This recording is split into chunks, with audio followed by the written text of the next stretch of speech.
Howdy Internet, it's Chris from the Motorcycle Obsession, and this bike right here, this is the 2018 Kawasaki Vulcan S Cafe. They call it the Cafe because it has that cool bullet fairing, but it's not really a cafe racer.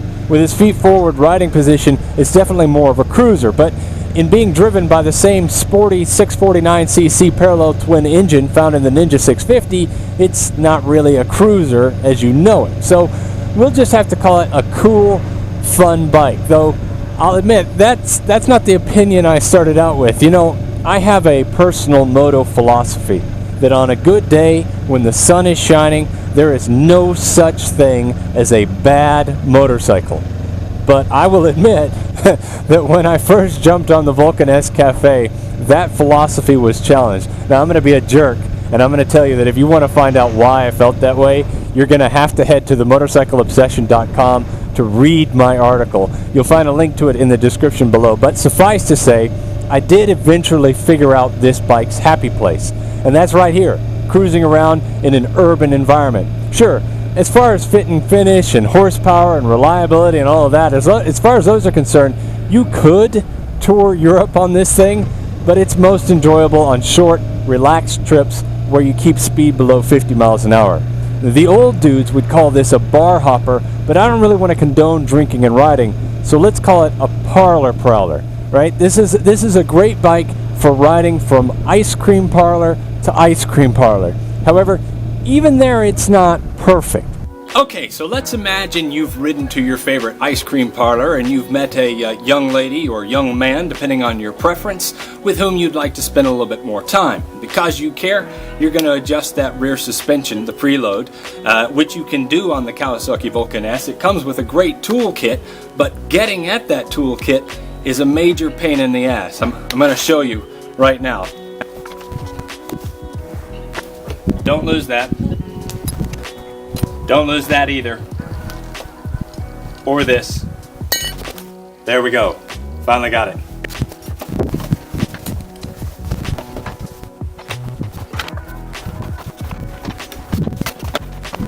Okay, so you're finally ready to ride, but of course by this time, the person that you wanted to ride with has probably gone and found someone else.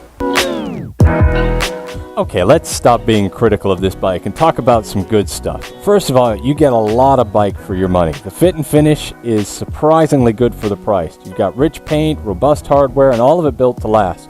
Compare this against a Harley-Davidson Street 750, which costs about the same, and the Kawasaki wins all day long.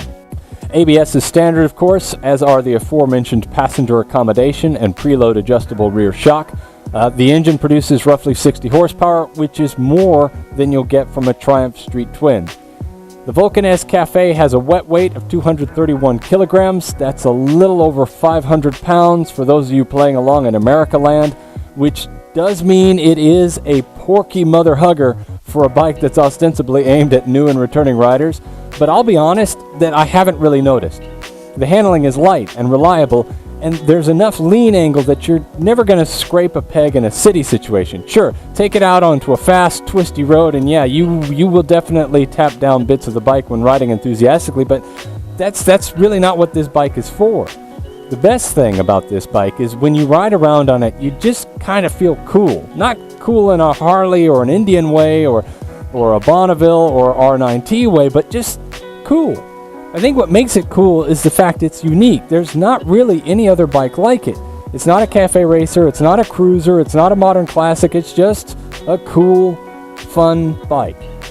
As I say, you can read my full review of the Kawasaki Vulcan S on themotorcycleobsession.com. I go into a lot more detail there, talking about its performance, not just in the city, but also on back roads and out on the motorway. Be sure to subscribe to our YouTube page. You'll also find us on Facebook, Twitter, and Instagram. I'm Chris Cope, and I'll see you down the road.